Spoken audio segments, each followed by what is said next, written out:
नमस्कार. बातम्यांच्या लंच बॉक्समध्ये तुमचं स्वागत.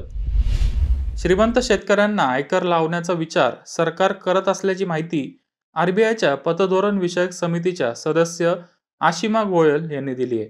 गरीब शेतकऱ्यांना आर्थिक मदत दिल्यानंतर सरकार आता श्रीमंत शेतकऱ्यांवर कराचं ओझं लादू शकतं. सध्या कोणत्याही शेतकऱ्याला कर द्यावा लागत नाही. यावर्षी पर्सनल लोन महाग होणार आहेत. आरबीआयच्या नव्या नियमानुसार एनबीएफसी मधून पर्सनल लोन घेणं आता अवघड होणार आहे. असुरक्षित कर्जात वाढ झाल्याने आरबीआयने कन्झ्युमर क्रेडिटवरील रिस्क वेटेज 100% 125% केलंय. हा नवीन नियम 29 फेब्रुवारी पासून लागू होईल. या नियमामुळे असुरक्षित कर्जाचा खर्च वाढेल. नवीन नियमाचा परिणाम गृहकर्ज, वाहन कर्ज आणि शैक्षणिक कर्जावर होणार नाहीये. आयुष्यमान भारत आरोग्य योजनेअंतर्गत विम्याचं कव्हर दुप्पट होणार आहे. सध्या आयुष्यमान भारत योजनेअंतर्गत 5 लाख रुपयापर्यंत विमा कवच आहे. विम्याचे कवच 10 लाख रुपयापर्यंत नेण्याबाबत सरकार प्रस्तावावर काम करत आहे. कॅन्सर आणि अवयव प्रत्यारोपणासारख्या उपचारावर विमा कव्हर वाढवल्यास फायदा होईल. याबाबत अंतिम घोषणा 1 फेब्रुवारीच्या बजेटमध्ये होऊ शकते. निवडणुकीच्या पूर्वी केंद्र सरकार परवडणाऱ्या घरांबाबत अनुदान वाढवू शकतं. सध्या परवडणारे घर घेतल्यास कर्जावर 1 लाख रुपयापर्यंत अनुदान मिळतं.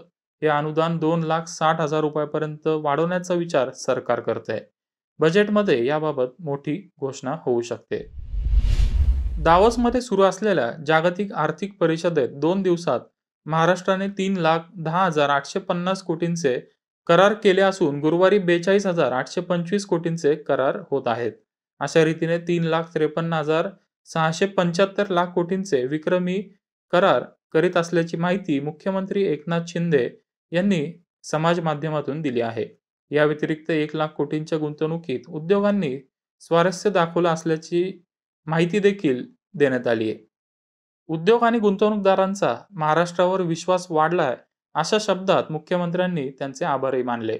या करारामुळे राज्यात 2 लाख इतक्या मोठ्या संख्येने रोजगार निर्मिती होणार आहे.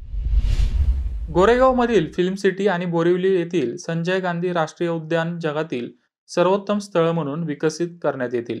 यासाठी आवश्यक असणारा निधी उपलब्ध करून दिला जाईल, अशी माहिती वनमंत्री सुधीर मुनगंटीवार यांनी दिली आहे. मुनगंटीवार यांच्या हस्ते बोरिवलीतल्या संजय गांधी राष्ट्रीय उद्यानात इलेक्ट्रिक बग्गीचे आणि व्याघ्र सफारीचे दूरदृश्य संवाद प्रणालीद्वारे लोकार्पण करण्यात आले. त्यावेळी ते बोलत होते. पुण्यात गेल्या वर्षभरात घरांच्या किमतीत 12 ते 15% वाढ झाली आहे. पूर्व पुणे आणि दक्षिण पुण्यात सध्या 70 गृहप्रकल्पांचं काम चालू आहे. पुणे शहर तसेच जिल्हा आणि पिंपरी चिंचवडमध्ये गेल्या वर्षी मालमत्तांचे 1,52,000 व्यवहार झाल्याची माहिती नाईट फ्रँक इंडिया या संस्थेने दिली आहे. या व्यवहारातून सरकारला 5,352 कोटी रुपयांचं मुद्रांक शुल्क प्राप्त झालंय. बातम्यांच्या लंच बॉक्समध्ये आता वेळ झाली थांबायची. तुम्ही पाहत राहा मनी 9 मराठी.